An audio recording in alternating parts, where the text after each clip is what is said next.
This month we are talking about marriage. So I actually have my husband here who we were just talking. We've been married, we're in our 21st year and together for 28. So that's a long time.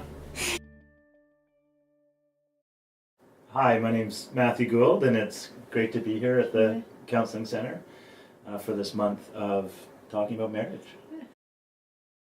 There was a moment early on in our marriage when we went to counseling, and there was a point in the counseling session when the counselor was asking Susie a question, and I answered it. And the counselor put up her hand and said, "Stop participating in a question that was directed at Susie."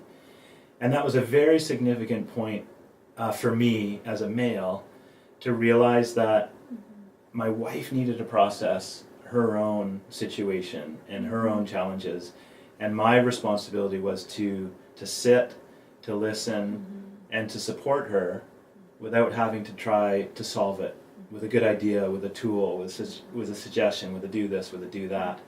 And I'd say that changed the course of our marriage. And I agree. I say saved it. Yeah. Kept us together. Yeah. Khalil Gibran wrote a beautiful poem about two oak trees or two trees standing beside each other, and they had their own roots, and then they also had roots that connected with one another.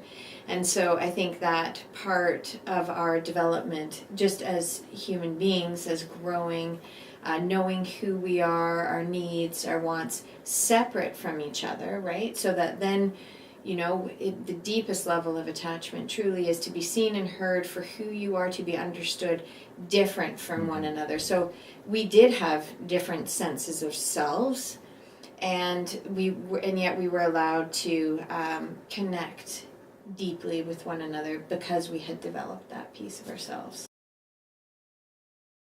What I learned sort of mid-marriage, and we have a long way to go, I hope, was to be 100% responsible for your 50% of the relationship. So my anger, my frustration, my joy, my happiness, and knowing that I was responsible for that and my impact on Susie, and likewise understanding that Susie was responsible for her emotions and the factors that impacted her. She was responsible for that.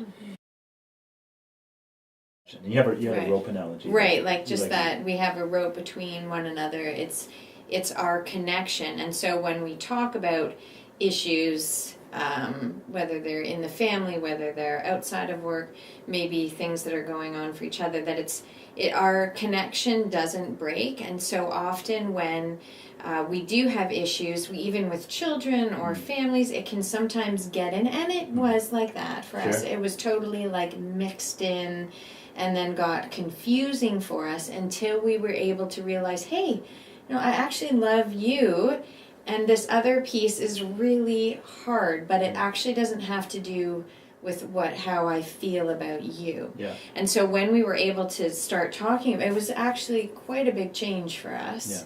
Yeah. And really, there wasn't as much damage done to our relationship. Well, the marriage wasn't on the table. Right. So we would put the issue or the topic or the situation in the center of the table, and we would both talk about that. Yeah. And the marriage was not up for debate. Yeah. That was sacred and protected. Yeah. And the emotional growth is just to understand your own needs and wants, to understand longings that you have, to have language around the emotions. That was also a huge development, right? Because you'd sort of walk in sometimes and Matt's always a 9 to everybody else, but we started to do this line thing. And so he looks like a 9, but the minute I'd say, so how are you doing today? How are you feeling? And he's like, I'm like a 3 or 4. Yeah. And I just remember that first time thinking, oh my goodness, what a surprise, because you actually look so different. So just really having some language and time to dig deeper into the emotions of, Well, so much is time.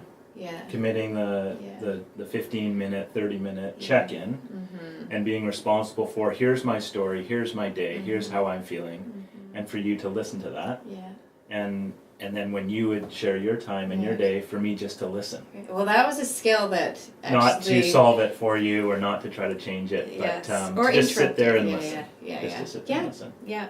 Listen to understand, as opposed to listen to respond, listen to problem solving, which is all coming from a caring place. But when you truly just listen to understand, the person feels heard and seen. Well, it's busy out there with Yeah. work. Both of us are working, kids, and so it's an ability to connect with each other without planning it.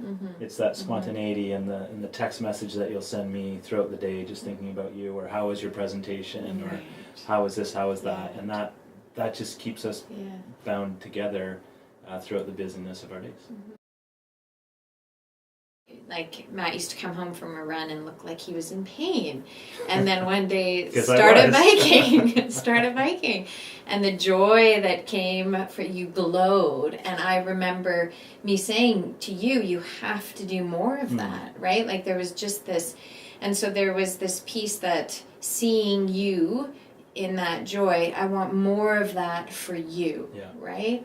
And so we do that for each other, and you're able to spend time filling yourself up, as well as giving me the time to do that for myself, so that when we come together, we are, I think, even stronger. Well, we created space for each other. So you gave me the space to pursue the passion of cycling. I gave you the space to pursue your passions, and then we give ourselves our space together, making time for each other during the week, and then time for our kids, and then time for people in the community. So that's important to lay those out for us. That's not easy. No, it's full life, busy times.